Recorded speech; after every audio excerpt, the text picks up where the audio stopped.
우리 오늘 새벽 기도회 시작하겠습니다. 우리 찬송가 263장으로 찬송하시겠습니다.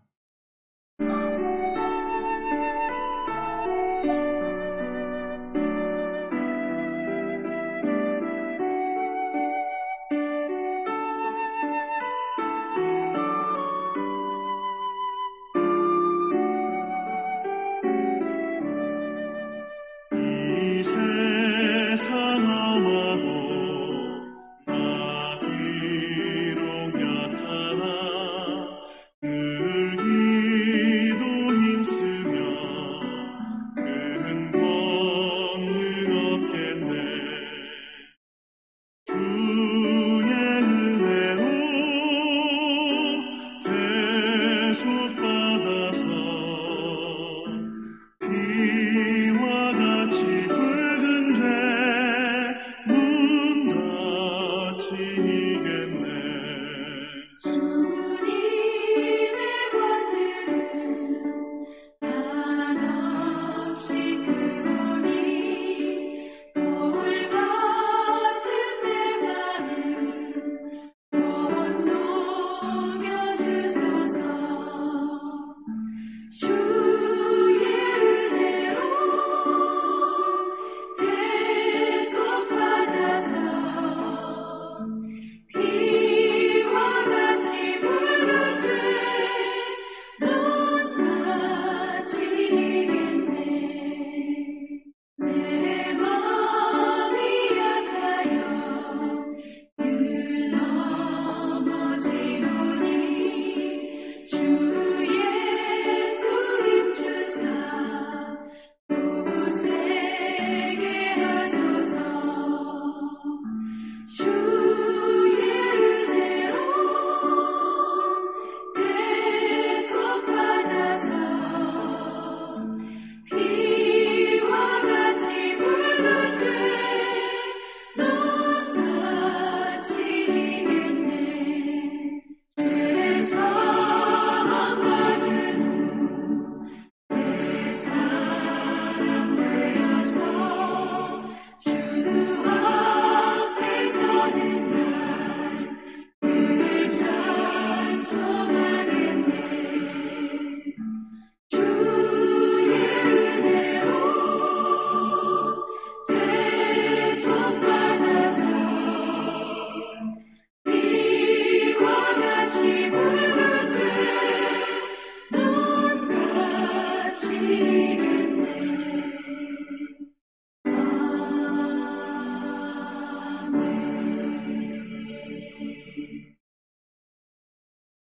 오늘 본문 말씀은 역대하 34장 8절에서 19절 말씀을 봉독하도록 하겠습니다. 그들이 대제사장 hil기야에게 나아가 전에 여호와의 전에 헌금한 돈을 그에게 주니 이 돈은 문을 지키는 레위 사람들이 므낫세와 에브라임과 남아있는 모든 이스라엘 사람과 온 유다와 베냐민과 예루살렘 주민들에게서 거둔 것이라.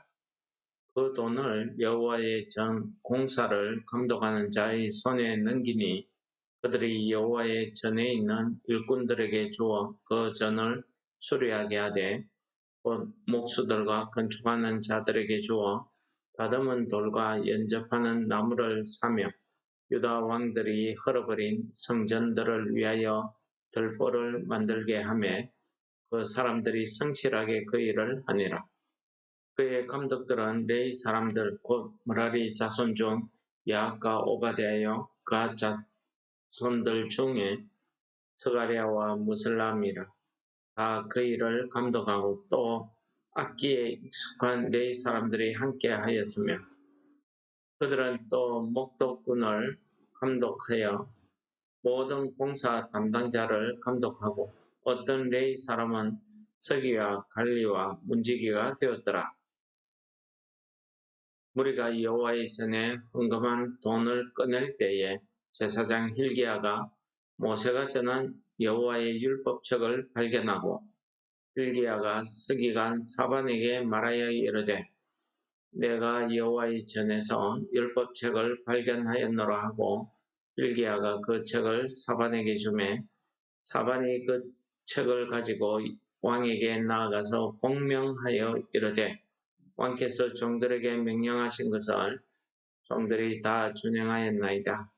또 여호와의 전에서 발견한 돈을 쏟아서 감독자들과 일꾼들에게 주었나이다 하고 서기관 사반이 또 왕에게 아뢰어 이르되 제사장 hil기야가 내게 책을 주더이다 하고 사반이 왕 앞에서 그것을 읽음에 왕이 율법의 말씀을 듣자 곧 자기 옷을 찢더라.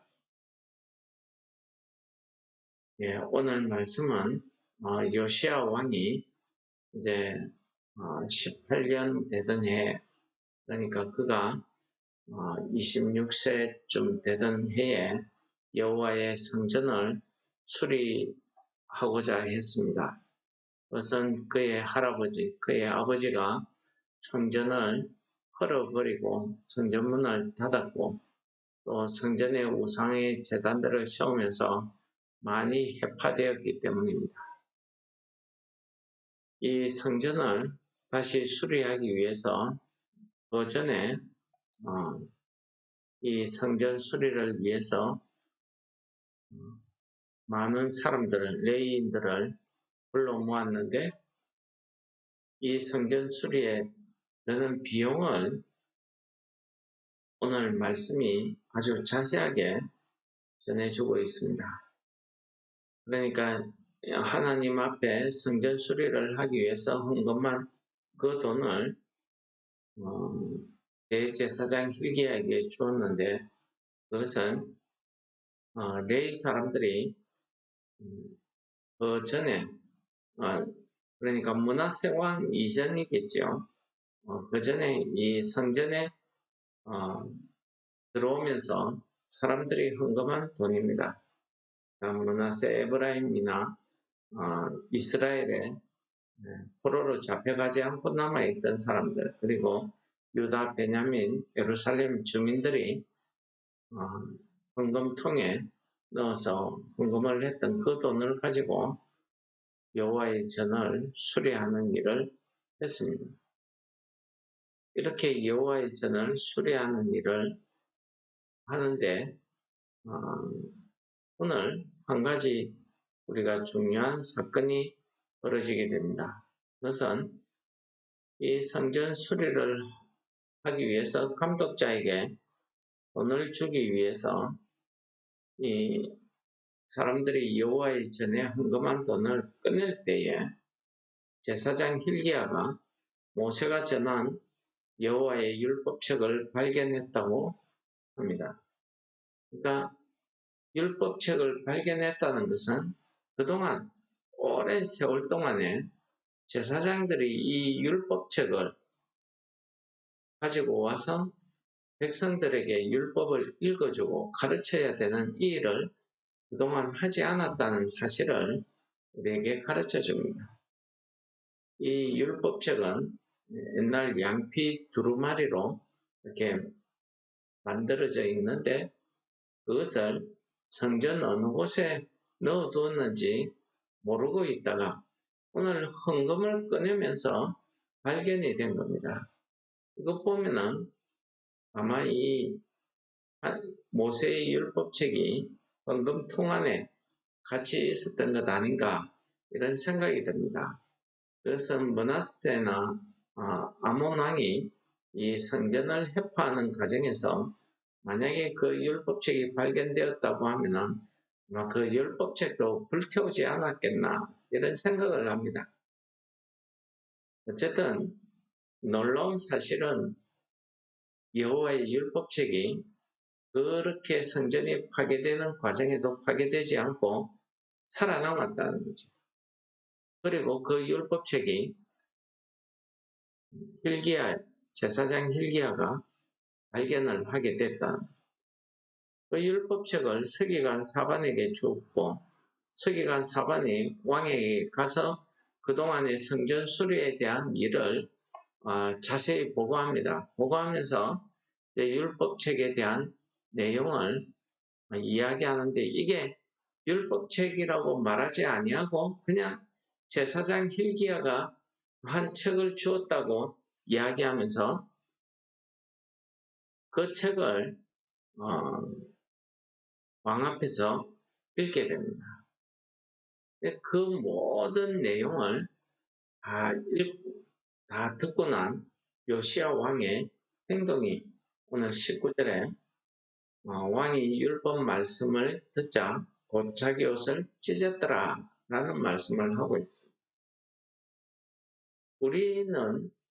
우리나라 사람들은 자기가 후회하거나 슬픔을 당하거나 억울한 일을 당하거나 안 좋은 일이 있을 때에 가슴을 치고 울기도 합니다. 통곡합니다.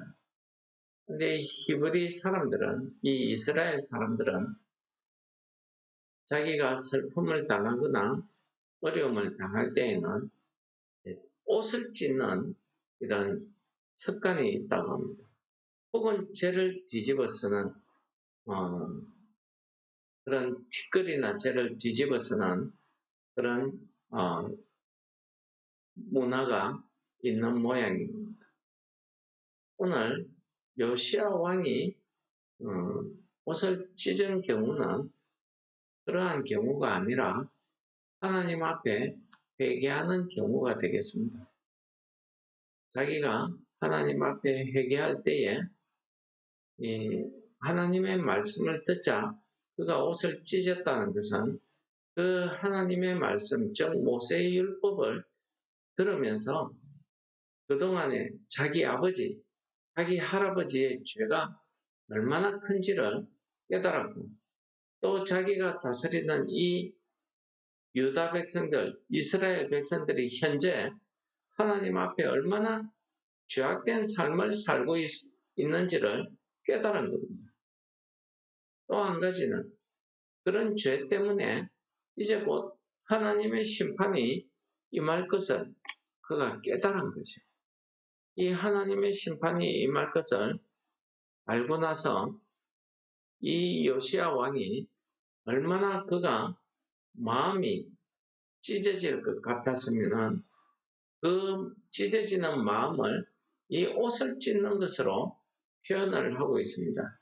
우리 같은 내용을 기록하는 열왕기하 23장에 보면은 죄를 뒤집어 쓰고 옷을 찢었다 하는 말씀이 있습니다. 우리 요엘서에 보시면은 요엘 선지자가 유다 백성들의 그 죄에 대해서 하나님의 심판을 예언하는 말씀이 나옵니다. 이 요엘서 2장에 보시면은 하나님의 심판의 날이 곧 이를 것이다. 여호와의 날이 이르게 된다. 임박하게 되었다는 것을 이야기합니다. 그 여호와의 날에 닥치게 되는 그 심판의 내용이 뭐냐면은 아주 강하고 메뚜기 같이 수가 많은 이런 죽음의 군대가 닥쳐올 것을 이야기합니다. 그 군대는 아무리 우리가 창을 던지고 힘으로 막으려 해도 막을 수가 없다고 이야기합니다. 이런 무시무시한 여호와의 날에 심판의 날이 임박했다는 것을 이야기하면서 요엘 선지자는 2장 13절에 이렇게 이야기합니다. 12절부터 읽어드리도록 하겠습니다. 여호와의 말씀에 너희는 이제라도 금식하고 울며 애통하고 마음을 다하여 내게로 돌아오라. 오늘 이 요엘 선지자가 이야기하는 금식하고 울며 애통하고 마음을 다한다. 이것이 요시야 왕이 옷을 찢었다 하는 그런 의미가 되겠습니다.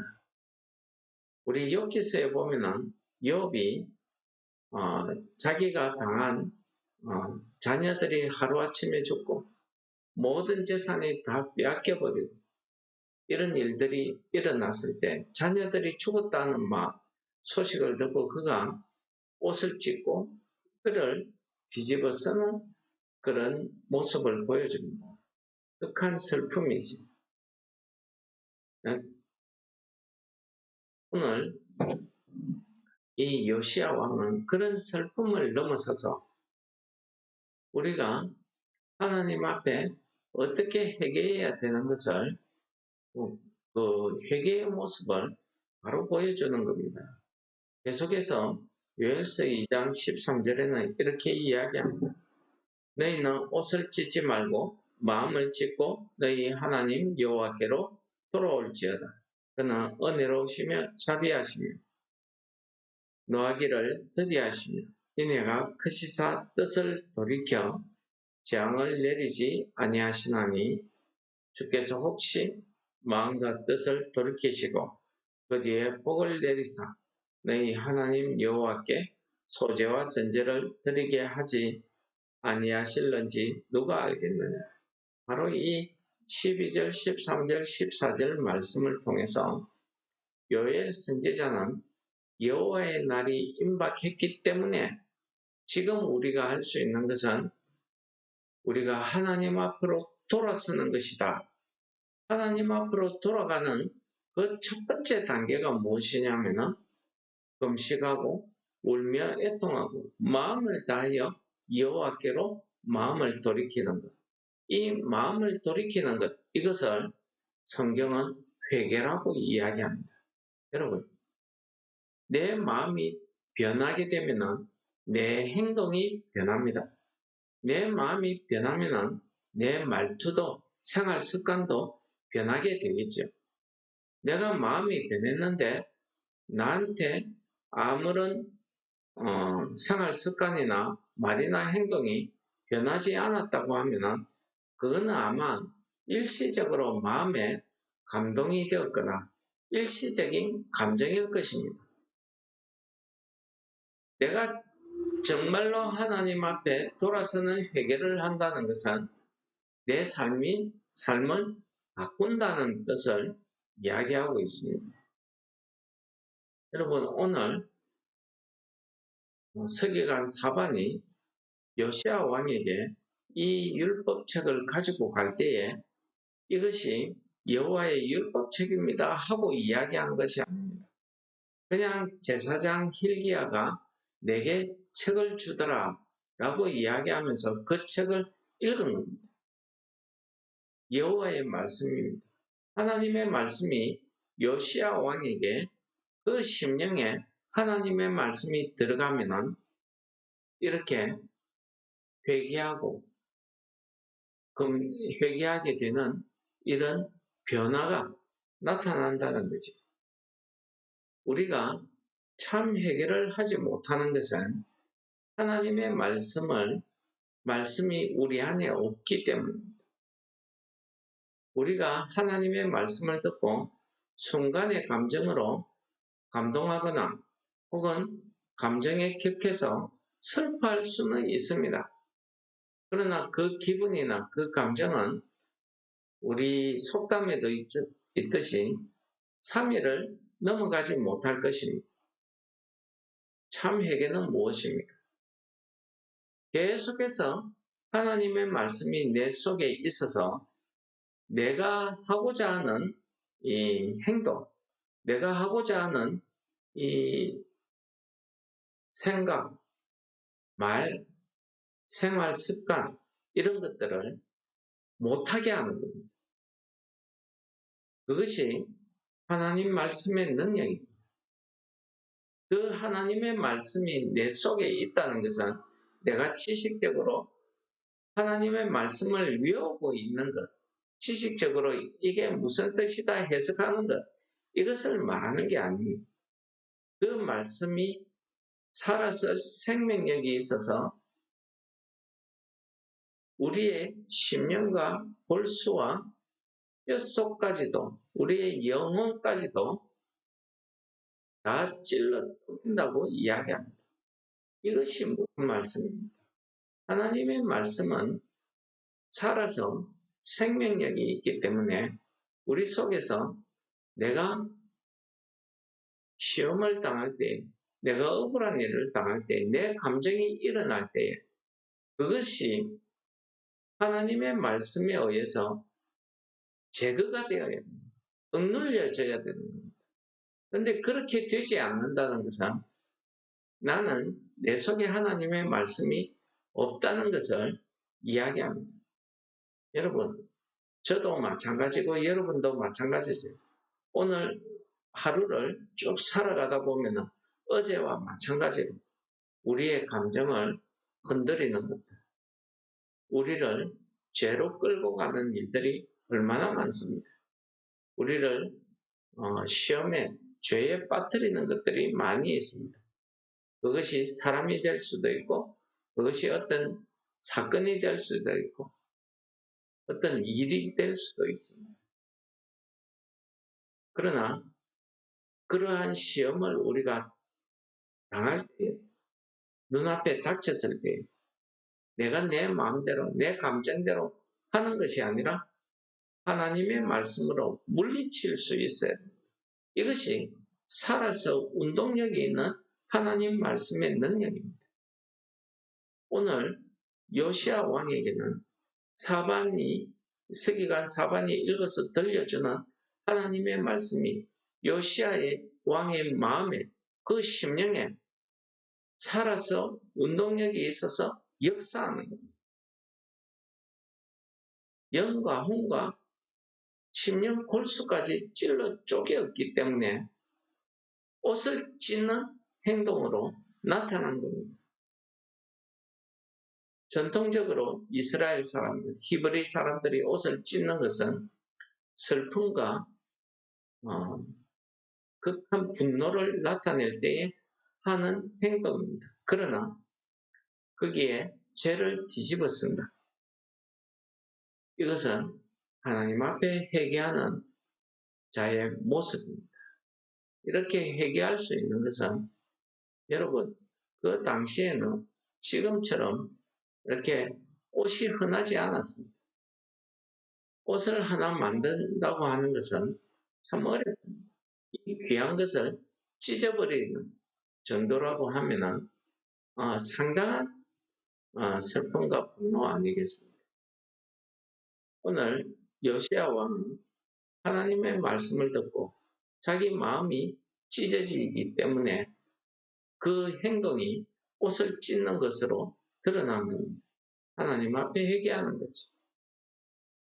오늘 요엘서 2장 13절에 있는 말씀처럼 우리가 겉으로 드러나는 행동뿐만 아니라 정말 우리의 심령이 하나님의 말씀으로 찔러 쪼개어져요.